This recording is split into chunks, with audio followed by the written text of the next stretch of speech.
बिहार में छात्रों के आंदोलन को लीड करने की लड़ाई चल रही है और इस जंग के अगुवा हैं पप्पू यादव और प्रशांत किशोर। दोनों नेताओं को बिहार में अपने राजनीतिक जमीन को मजबूत करने की दरकार है, लिहाजा दोनों अपने अपने तरीके से छात्रों को आंदोलन के जरिए अपनी सियासत को आगे बढ़ा रहे हैं। हमारा आज का चौथा सवाल भी इसी से जुड़ा हुआ है। सवाल यह है कि क्या सियासी पार्टियों में बीपीएससी अभ्यर्थियों के मुद्दे पर एक दूसरे को पछाड़ने की होड़ लगी है? छात्रों के मुद्दे पर बिहार में सियासत तेज है, लेकिन बीपीएससी अभ्यर्थियों के मुद्दे पर पप्पू बनाम प्रशांत से किसका बनेगा काम? इसका पता तो इस साल होने वाले विधानसभा चुनाव से ही चलेगा।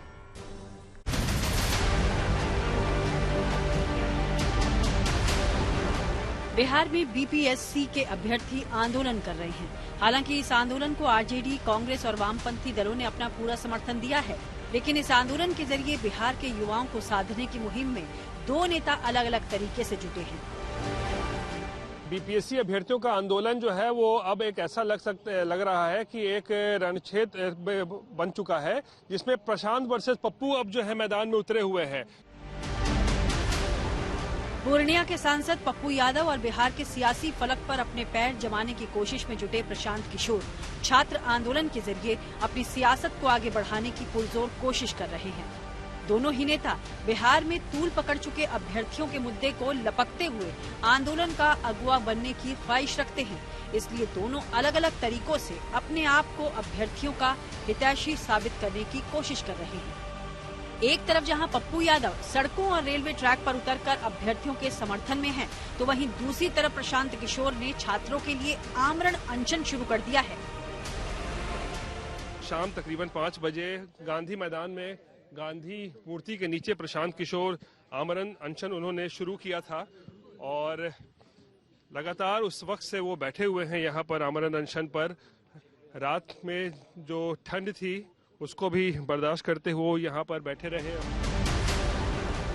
इसी साल बिहार में चुनाव होने वाले हैं, लिहाजा पप्पू यादव और प्रशांत किशोर दोनों की नजर छात्रों के बड़े वोट बैंक पर है, इसलिए दोनों एक स्वर में सरकार के खिलाफ मोर्चा खोल रहे हैं। मैं जानता हूं सरकार नहीं सुनेगी।